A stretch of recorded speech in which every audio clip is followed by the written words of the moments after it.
U.S. Ambassador to Israel, David Friedman. Ambassador, thank you for coming on. I'm going to play some sound. This is Steve Witkoff on peace in the Middle East. Watch. Today we are hopeful. The signs are there.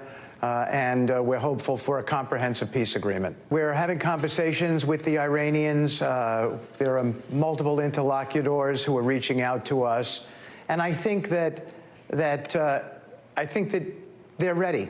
That's my strong sense. He's hopeful, Ambassador. Are you? Do you think maybe the Abraham Accords will expand? What's your thought on this?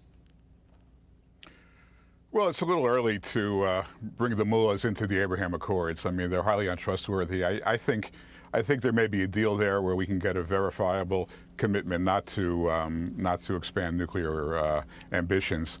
But the rest of the region, I think, is really ripe. The conditions that were there in 2020 when President Trump and Jared Kushner and I and a few others negotiated the Abraham Accords, those conditions are there today. Very strong America, very strong Israel, rock-solid connection and alliance between Israel and America, and a weak Iran. That's where we were in 2020. We had Iran on their heels with backbreaking sanctions. Biden came in and he gave it away. I mean, he gave the mullahs, hundreds of millions of dollars. He turned his back on Israel. He made America weak, and the Abraham Accords, not surprisingly, went nowhere.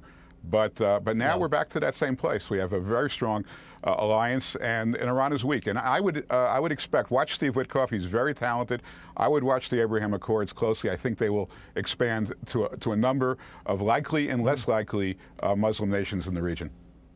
Very quickly, I want to put this up because you talk about the Iranians being untrustworthy. Here's the Iranian parliament chanting an old phrase. Watch.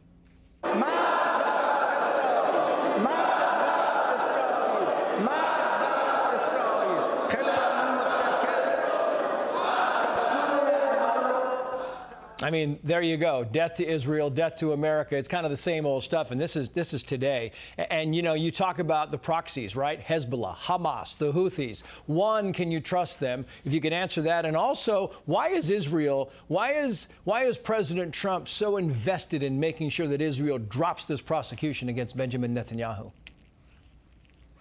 Well, in the proxies, Trace, look, Hamas they're still inflicting pain, but they're almost gone. Hezbollah's been decapitated.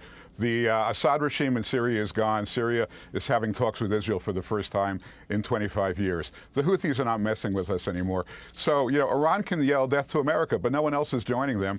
They're increasingly isolated, and I think that gets us to a good place. Now, with President Trump and Netanyahu, look, they just went through a war together, right? They each staked their political capital. They staked their place in history on the outcome of these 12 days in June. They looked each other in the eye. They said, can you deliver what we need? And each performed flawlessly. And now, the president says to Bibi, I'll talk to you in a couple of days. And he says, well, I'm a little jammed up. I got to sit in court and get cross-examined for 6 hours. And I think that's what prompted the president to say, you got to be kidding. I mean, you're running this incredible operation, and you're being dragged into court. And of course, the president knows better than anybody how the weaponization of the justice system could work. He sees the same thing in Israel. Yeah, David Friedman, Ambassador, great to have you on the show. Thank you, sir. Click here to subscribe to the Fox News YouTube page to catch our hottest interviews and most compelling analysis. You won't get it anywhere else.